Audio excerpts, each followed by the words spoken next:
Have you ever been scrolling online, minding your own peaceful business, when suddenly, bam, a random stranger hits you with the digital equivalent of a flying trash can? You're like, whoa, where did that come from?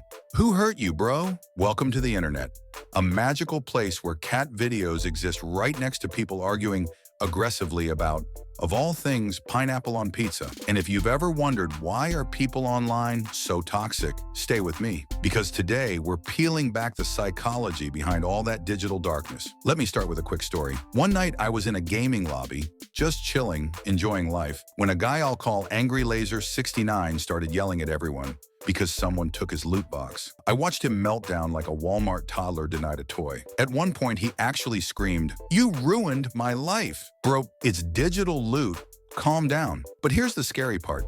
As ridiculous as it seems, this wasn't about the loot. It was about something much deeper, something psychological. And it made me wonder, why do normal people who probably say thank you to cashiers, turn into mini villains online? Hold that thought. Let me ask you something weird as a pattern interrupt. If the internet suddenly required everyone's mom to sit behind them while they typed, would 90% of online fights disappear? Exactly. Now let's dive into why people transform when they go behind a screen.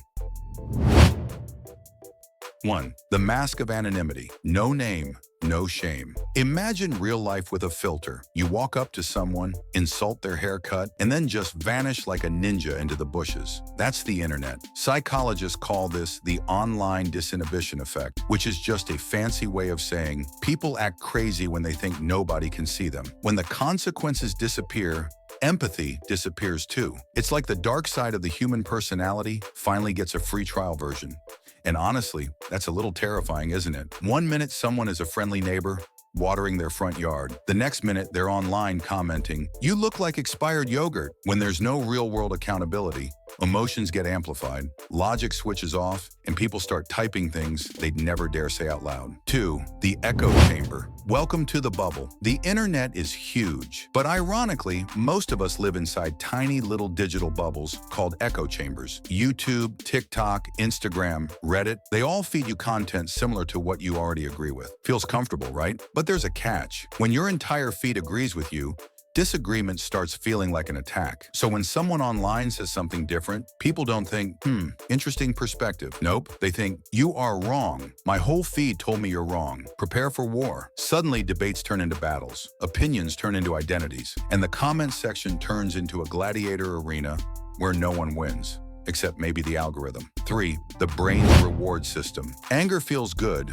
unfortunately. Here's something you might not want to hear. Anger is addictive. Your brain releases dopamine, the good-feeling chemical, when you argue or clap back. That means every time someone comments something spicy, their brain hits them with a "nice job, do it again." It's messed up, but true. It's the same dopamine surge you get from winning a game or eating fries at 1 a.m., which, let's be honest, hits different. The problem is, the brain doesn't care if the dopamine comes from kindness or chaos. It just wants more. So people keep arguing, keep attacking, keep being toxic, not because they're evil, but because their brain enjoys the rush. 4. Tribal thinking. Us versus them mode activated. Humans evolved in tribes. Back in the day, disagreeing with another tribe could literally get you killed. So we're wired for tribal loyalty, group identity, and defending our side at all costs. On the internet, your tribe might be gamers, political groups, fandoms, sports teams, or people who think ranch dressing belongs on everything. When someone online challenges your group, your brain sees it as a threat,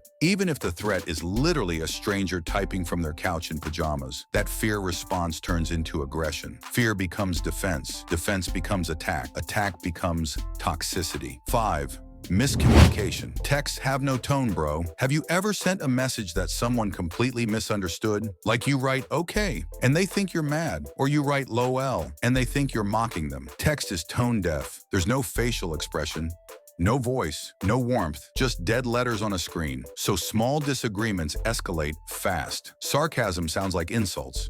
Jokes sound like threats. And suddenly, two strangers are in a full-blown digital duel over a misunderstanding. 6. Projection. Your feelings, but on someone else. Let's get real for a moment. Sometimes toxic comments have nothing to do with you. People project their own stress, anger, insecurity, or frustration onto strangers online, Because it feels safe. If someone had a bad day at work, or got into a fight, or is struggling mentally, they might channel it into comments like, "This video sucks," or "Who even watches this?" It's not about the content, it's about what's happening inside them. And even though it's wrong, it makes sense. The internet becomes a place to dump feelings instead of dealing with them.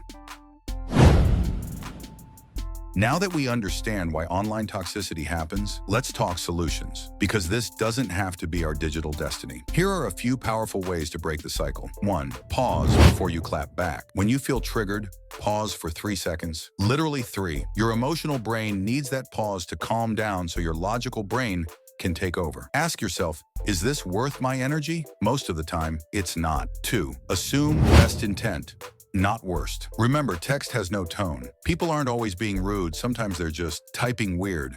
A little generosity can save a lot of arguments. 3.